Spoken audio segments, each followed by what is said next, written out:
one of the themes that you talk about in the book is this idea of fatherlessness, like not having a father figure in your life. And I'm wondering for, youth, maybe some of them that are here today who find themselves in that situation, what can you do, right? If you can't really trust those outside influences all the time, right? Media isn't always the place to learn.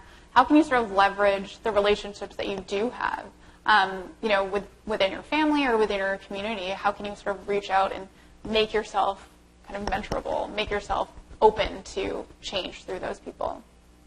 Yeah, well, so Jay-Z in his autobiography described his experience with fatherlessness as a gift. Mm-hmm. And he called it a gift because he felt he could pick and choose the ancestors that would inspire him from music or on the street or in books and movies.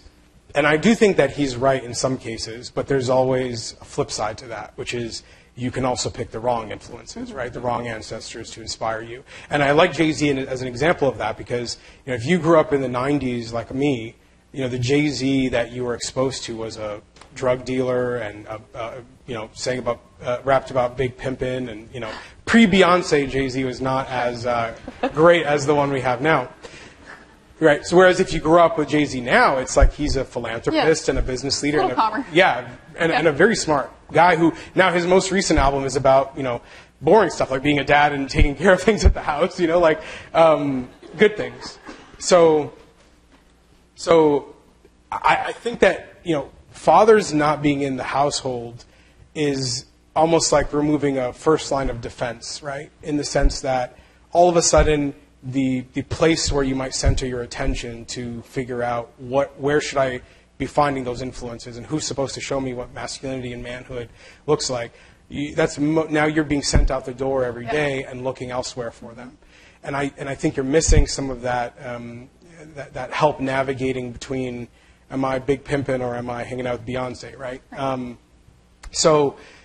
I think that there's some duality to it. And what I would say is, if you pick the right influences, you can, and hopefully the other adults in your life are helpful in that respect. You can have incredible mentors, and I think my 20s are a testament to that. If my teens were the opposite, that you can find great people, whether it's people in schools or universities like I did, or other places like churches and mosques and synagogues and temples, where you'll be able to find those mentors that might offer you things that you might not find in your household, and that's an absolutely worthwhile effort to undertake, but it's also a lot to ask of a young person, and so it's not surprising that so many might not find those people, in their lives, and also why, at the end of the day, having a father invested in your life, if not at home in other ways, is so important, and why the first chapter of the book is about my father, who didn't grow up without a father himself, and passed on that challenge to me, and I